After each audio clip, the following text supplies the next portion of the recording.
Hey guys, Cat Kom here with Studio Sweat On Demand, and I am here with Olganator. Hi. The Olganator. We are here to talk about hand position on this spin bike. This is a very important subject. Olga is an expert. I am just the model today.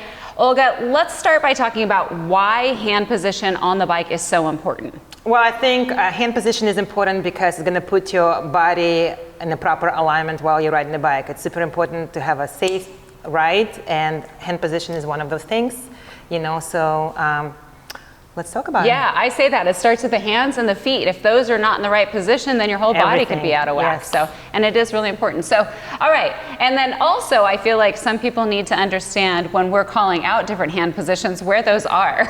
and there can be different names too. So, okay. So let's start with when you're seated. When we sit in the warm-up, and pretty much for the most ride of throughout the class, we have a hand position, either 1 or 2.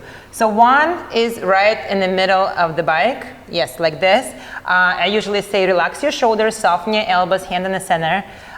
Good for warm-up, good for flat road basically, or maybe for your advanced move is sprints.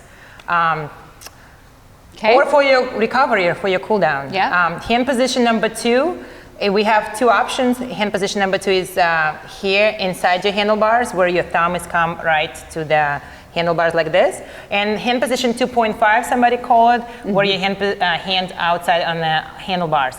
I personally prefer hand position 2.5 because I feel like my wrist is more neutral versus when my hands are inside the handlebars. A lot of people put a pressure on the wrist, but it's actually everybody's personal preference, so either way will work. As long as you have a relaxed shoulders, soften your elbows, neutral spine, all of the things align, and it's good. The hand position number 2 we use for flat road, for warm-up, cool down most of the ride, seated climb as well, and even sometimes for standing work. Yep. It really depends what you do standing. If you do standing just a flat ride, yes, you're gonna have it hand position number 2. But if you're gonna start doing a standing climb, then you're gonna move your hand into hand position number 3. Yeah. The reason why we're moving those hands around like this in the first, second, third position, we're taking away pressure from your upper body and putting the weight in your lower body. That's super important. Sometimes people, they wanna accelerate, they wanna put too much pressure and they lean on the handlebars. Yeah. That's not good. You always wanna keep it weight over your lower body. Right. Okay. Well, I mean, it's really that simple. So once again, hand position 1, hand position 2, or here, okay, 2.5. You can also, by the way, some of the spin instructors will call it 2.5 right here, where your thumbs are almost on that curved part of the handlebar. And then hand position 3, which, by the way, hand position 3, 99% of riders don't use hand position 3 when they're in the saddle.